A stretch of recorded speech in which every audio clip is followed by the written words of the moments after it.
Hi everyone, it's Niamh here and welcome to my art journaling channel. Today we're going to be working my Use It Up journal, and this is how to deal with a mistake. So it's interesting.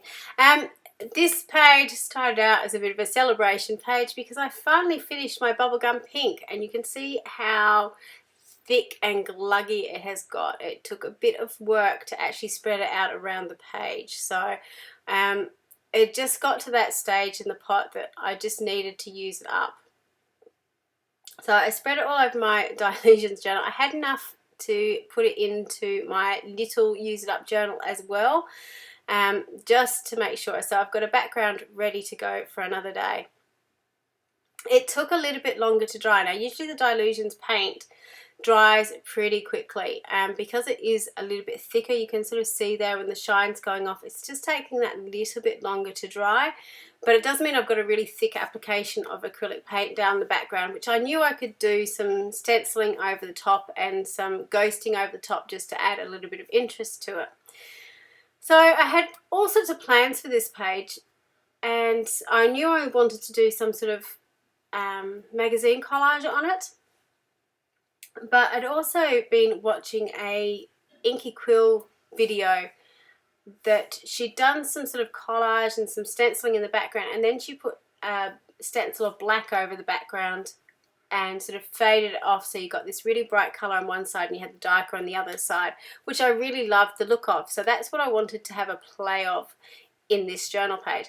Needless to say, it kind of all went wrong, but hopefully I rescued it in the end.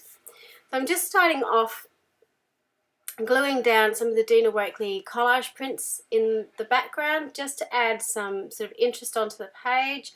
The good thing about the tissue paper is it goes mostly translucent when you glue it down, which I quite like.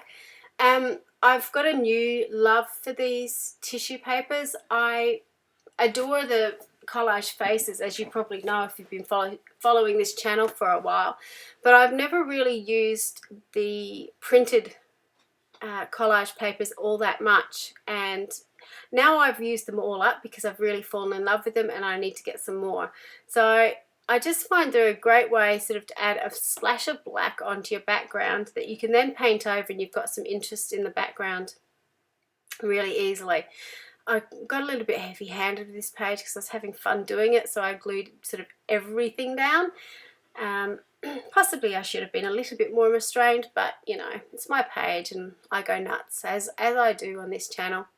So I'm just drying it down to make sure it's all adhered to the page, and then I'm going in with some more Dilutions colours over the top. So this is a Dina Wakley stencil, and the colour I'm using is Pure Sunshine, which is Dilutions, and you can see you sort of get that nice contrast. Sorry, I'm trying to think of the words coming up through. So even though the Dilutions paint is slightly thinner than Dina Wakley, it's still opaque enough that you can layer it over the top of another colour, quite strong colour, and get a really good contrast. Now you'll notice the yellow is a little bit muddy looking. The reason for that is I don't clean my stencils. I should clean my stencils probably. I'd been using black ink rather than black paint, and that had transferred through as I'd been sponging. So it was just a little bit muddy. Now with all my trying to think of the word. With all my stenciling or creating layers with acrylic paints, I do make sure that I dry off the layers in between, and that means that I'm not putting wet on wet and the colours aren't going to blend, so you actually do get the true colour sitting over the top of another colour. So again, going in, I think this one's Calypso Teal, and another Dina Wakley stencil over the top just to get that splash of turquoise. I was really liking how this was going at this stage because I had this beautiful contrast of colours. It was really nice and bright, happy page, which I loved. And then I go and do something stupid. But it's all a learning curve, isn't it? So again, I'm making sure that I'm drying everything off in between, so I've got those layers, and because it is the Dilutions paint, it does dry really, really quickly. So I'm going in with my focal image. This a fashion magazine I had with, I think it's Sandra Oh. She had lots of pictures in this magazine. It must be an article about her. But one thing I really loved about it is she has quite interesting poses and quite angular poses, which I really liked. The other thing is the fashion magazine's about the same size as the Dilutions journal, so you can actually use a full figure in here instead of having sort of to chop it up, which I like the effect of. So this is the image I chose to use. I'm just going to sort of fussy cut around it as much as possible, just getting rid of all the background. Now, a bit like most collage pieces, it's really hard sometimes to make decision about which side you're going to use, and you feel really sad about getting rid of the one in the background because it actually had a really great pose on the other side as well. One thing I do like to do with my figures as I cut them out though is if there is any white space in it, like in between her arm, I do like to cut that out because it just makes it look a little bit more real rather than having that hidden piece in between her arm. You've got that flow across the page. So here is where it kind of all goes wrong for me. I decide, and this is based on the Inky Quill video that I watched, that she put this layer of black down, had a swirly stencil like this, and she painted some on and removed it doing the ghost technique, and then put some sponged on too, so you've sort of got this either or effect happening. And I think it's because I used black gesso, which is very matte, so it dries a little bit quicker. It just didn't quite work, and I didn't get the effect I wanted. And then I tried to wipe it off with my wet wipe, which then darkened the whole page. So then I had to put the wet wipe over the whole page just to darken everything else off. And then I got another stencil to sort of ghost that back just to try and tie it all together. And I just lost that beautiful bright background I had to begin with, which really, really frustrated me. And I didn't know how to fix it. So I thought, well, if I spritz some white ink over the page, that will bring a little bit of brightness back, which it did. I am a fan of using a fan brush when I try and do splatters. And just be aware, it works really well. You get big splatters and little splatters, but you also get splatters everywhere else. So I don't mind. The pens in front of my desk are covered in ink. Makes them look well used. If that really bothers you, just make a little splatter guard around your desk so you don't get splatters everywhere.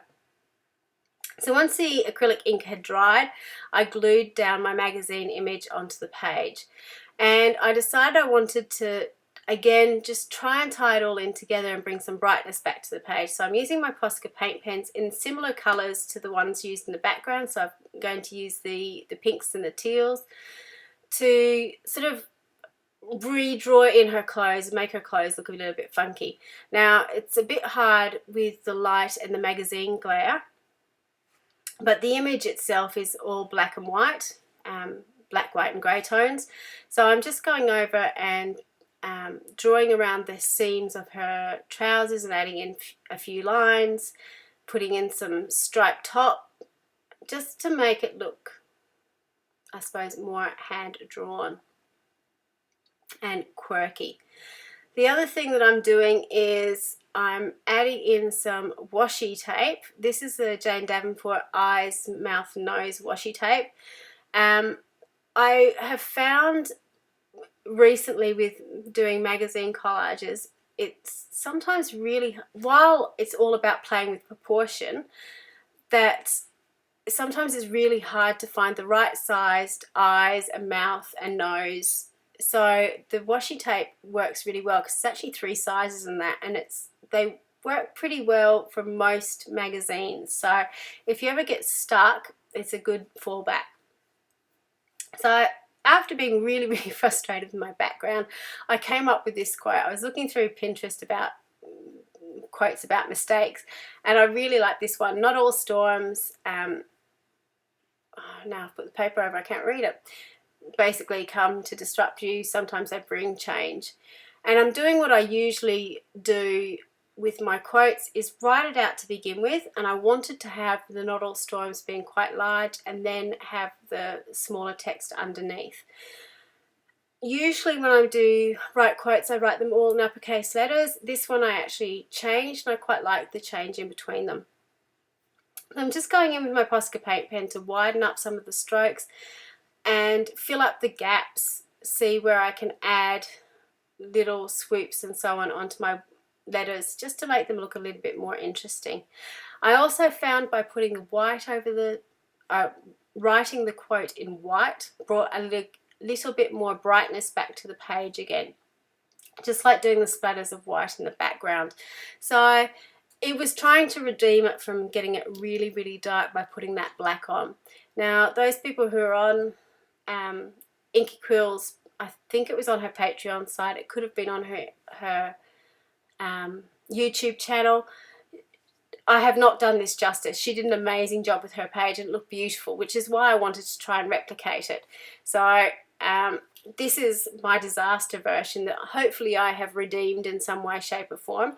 But if you want to see the original, go check her page out, because she did a beautiful job on it. So when I'm finished, I'm just drying off the Posca paint pen, particularly when you've used it in some of those thicker areas. It's a good idea just to dry it off. And I'm just going in with a black permanent marker. This is the Jane Davenport licensed quill pen, just because it was there. And I'm just putting a little bit of shadow around my letters to pop them out from the background. I tend to do that a lot when I'm writing quotes, and I just find it finishes it off. I put all my shadows on the bottom left-hand corner of all my letters. I find if I've got a plan of where it's all going to go, I tend to get it more consistent rather than trying to think each letter, where does the shadow go? So if I put it all in one place, that makes it easy for me. You could do it from the top right-hand corner if you wanted to, as long as it's consistent throughout the whole thing. So here's a close-up of the final page. Yeah, so this page is a mistake that hopefully got rectified, but I just wanted to show you that, you know, not all things go to plan every time, but that's one thing I love about being creative, is it's all about that problem solving, that you can sort of think, yep, this isn't right, how do I fix this up? So this is how I fixed it up. Thank you so much for watching, and until next time, bye for now.